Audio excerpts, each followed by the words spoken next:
Picture this. You're a German officer standing on the cliffs of Calais, France. It's May 1944. You're looking across the English Channel through your binoculars, and you see it. An invasion force. Thousands of soldiers, hundreds of tanks, entire divisions preparing for the biggest amphibious assault in human history. You can see them training. You can intercept their radio communications. You can even identify their commander, the legendary General George Patton himself. You report this to Berlin. Hitler mobilizes his strongest divisions to Calais, because that's where the invasion is coming. That's where the Allies will strike, except there's a problem. None of it is real. The tanks, inflatable rubber, the planes, painted plywood, the radio chatter, actors reading scripts, even the massive army you're watching, most of them don't exist. You've just been fooled by the greatest deception operation in military history, and it's about to save tens of thousands of lives on D-Day. This is the story of Operation Fortitude. The story of how a handful of artists, magicians, and sound engineers tricked Hitler into losing World War II. This is how they did it. Before starting the video, don't forget to like and subscribe. Let's go back to 1943. The Allies have a massive problem. They need to invade Nazi-occupied Europe. Everyone knows it's coming. Hitler knows it's coming. The question isn't if, where, and when. The obvious choice? Calais, France. It's the shortest distance across the English Channel, just 21 miles. You can literally see the English coast from the French cliffs, which means Hitler knows that's where they're coming. He's fortified Calais with the strongest defenses in Europe: concrete bunkers, artillery batteries, elite panzer divisions, underwater obstacles, minefields, the Atlantic Wall.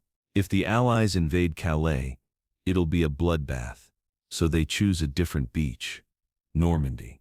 It's further away, but the defenses are weaker. The problem? Hitler has to believe the invasion is still coming to Calais. Otherwise, he'll move all those divisions to Normandy, and the result will be the same: media's disaster. The Allies need Hitler to be wrong. Not just wrong, catastrophically, completely, utterly convinced he's right about the wrong place. That's where Operation Fortitude comes in. Imagine you're Colonel David Strangeways, British Army intelligence officer, and your boss just walked into your office and said, "We need you to create a fake army. 1 million men, make Hitler believe it's real. You have 6 months. Oh, and one more thing. If you fail, the invasion fails, and if the invasion fails, we lose the war. No pressure." So how do you create a fake army convincing enough to fool the Nazi intelligence machine? You start by thinking like a spy. What would German intelligence be looking for? What would convince them? 3 things: visual evidence, radio communications, and corroborating intelligence.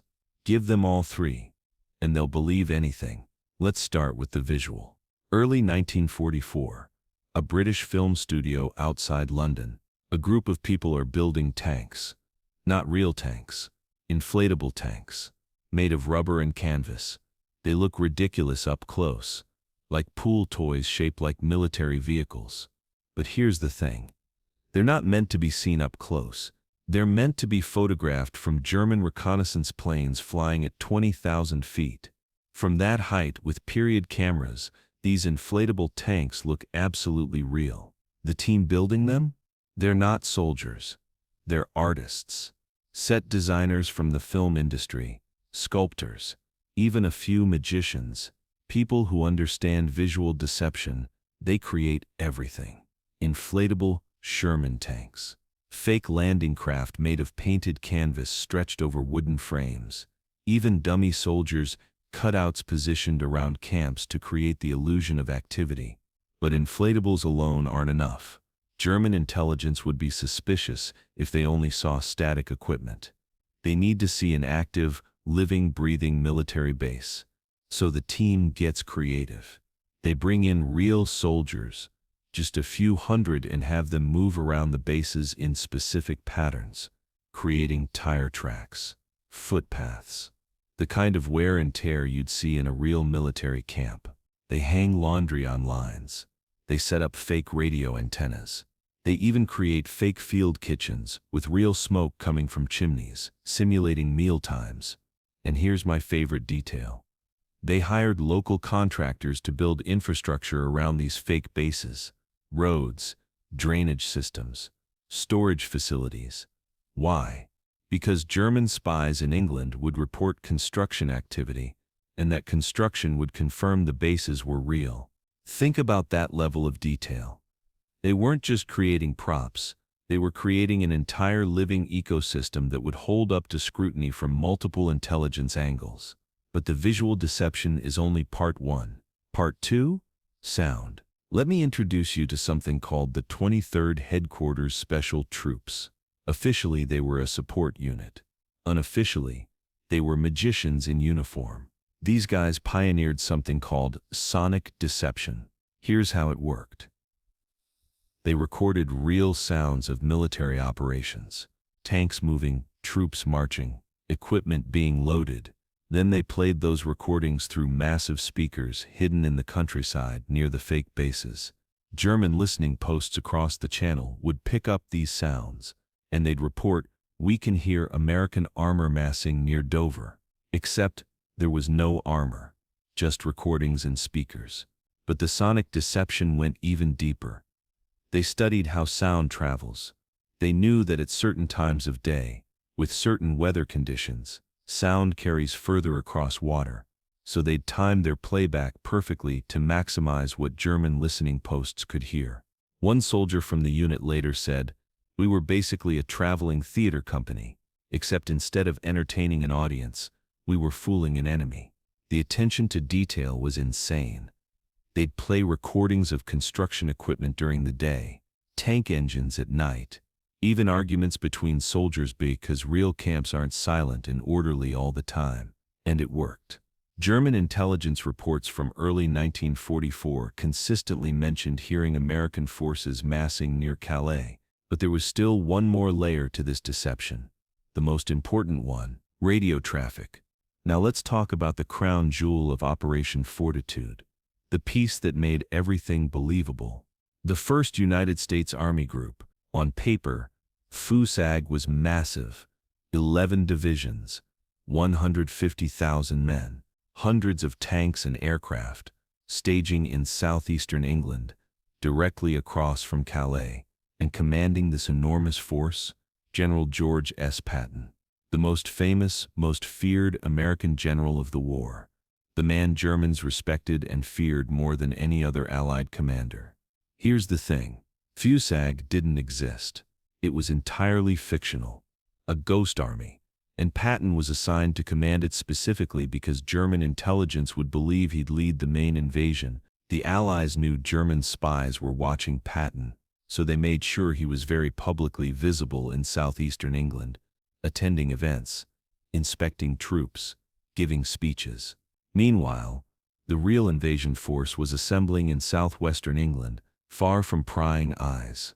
But the genius of FUSAG wasn't just Patton's presence, it was the radio traffic. Military operations generate massive amounts of radio communications: orders, supply requests, status updates, weather reports, maintenance logs, mundane stuff. But it creates a signature, a pattern. And German signals intelligence was very good at reading those patterns. So the Allies created an entire fake communications network for FUSAG.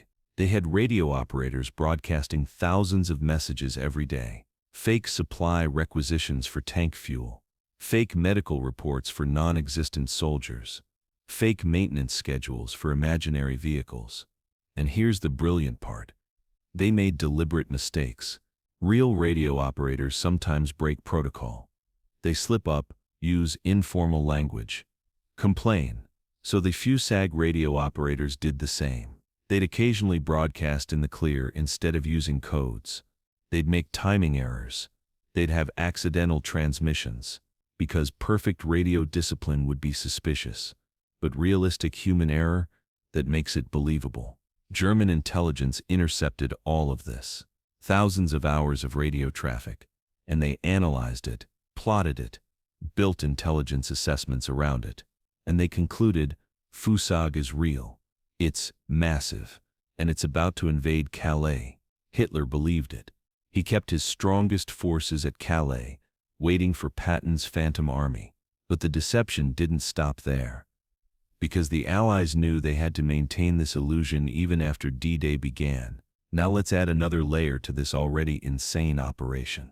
British intelligence had done something remarkable in the years leading up to D-Day. They had captured or turned every single German spy operating in the United Kingdom. Every single one. This wasn't just luck. It was a systematic counterintelligence operation called the Double Cross System. MI5 would find German spies, give them a choice: work for us or face execution, and then use them to feed false information back to Berlin. For Operation Fortitude, these double agents were gold. One agent, codenamed Garbo, was particularly important. His real name was Juan Puyol Garcia, a Spanish citizen who hated fascism so much he volunteered to spy for the British. The Germans thought Garbo was their best agent in England. They trusted him completely, and he fed them a steady stream of reports about Fusag. I've observed massive tank movements toward Dover. Local workers report construction of embarkation facilities. Overheard American officers discussing Calais in a pub. All lies, all believed. But here's where it gets really clever. The British didn't just have Garbo send false information. They had him send accurate information, but too late to matter. For example, he'd report real Allied ship movements after those ships had already left port. This made his intelligence look legitimate, but useless. The Germans would think, he's trying, but his information arrives too slowly. This built his credibility without giving away actual operational secrets, and it worked spectacularly. In the months before D-Day, German intelligence assessments placed Fusag's strength at over 150,000 men and placed Patton in command of the Calais invasion force, all based on inflatable tanks, sound recordings, fake radio traffic, and lies told by double agents. But the ultimate test was coming. June 6, 1944, D-Day. The question was, would Hitler fall for it when the real invasion began? June 6, 1944, 6:30 a.m. Allied forces storm the beaches of Normandy. It's bloody, it's brutal, but they're establishing a foothold, and in his headquarters, Hitler faces a critical decision. His field commanders are screaming for reinforcements. The invasion is here, at Normandy. Send the panzer divisions. But Hitler hesitates, because his intelligence says this might be a feint. The real invasion, the main force under Patton, is still coming to Calais. So he waits. And the Allies knew he would wait, because they kept Operation Fortitude running even after D-Day began. Fusag's fake radio traffic continued. Garbo sent a message to German intelligence, confirmed, Normandy is diversionary. Main force remains in position for Calais operation. The double agents all reported the same thing. Fusag was still there, still massive, still preparing. For 2 entire weeks after D-Day, Hitler kept his strongest divisions at Calais, waiting for an invasion that would never come. 2 weeks. Those 2 weeks allowed the Allies to establish a secure beachhead in Normandy, to bring in reinforcements, to build up supply lines, to turn a vulnerable landing into an unstoppable offensive. Military historians estimate that Operation Fortitude saved tens of thousands of Allied lives, maybe more, because by the time Hitler realized he'd been fooled, it was too late. The Allies were already breaking out of Normandy. The liberation of Europe had begun, and Hitler had been completely, utterly deceived by rubber tanks and radio tricks. But here's the crazy part. Even after Normandy was clearly the real invasion, even after weeks had passed, German high command still believed Fusag existed. Some units stayed at Calais into July, just in case. The deception was that good. Let's talk about the people who pulled this off. These weren't your typical soldiers. They were artists recruited from civilian life because they understood illusion and deception. There was Jasper Maskelyne, a stage magician from a famous British magic family. He applied principles of theatrical illusion to military deception. There were set designers from Hollywood, brought in to build realistic-looking fake equipment. There were sound engineers who recorded and manipulated audio. There were radio operators who spent months creating fictional communications networks. There were intelligence officers who coordinated everything, making sure all the pieces fit together perfectly. And most of them, they couldn't tell anyone what they did. Not during the war. Not for decades afterward. Operation Fortitude remained classified until the 1970s. Imagine being part of the most successful military deception in history, saving thousands of lives, and having to keep it secret for 30 years. One veteran later said, "People would ask what I did in the war. I'd say special operations and change the subject. They thought I was being modest. Actually, I just couldn't tell them I spent the war building inflatable tanks." But their work was crucial.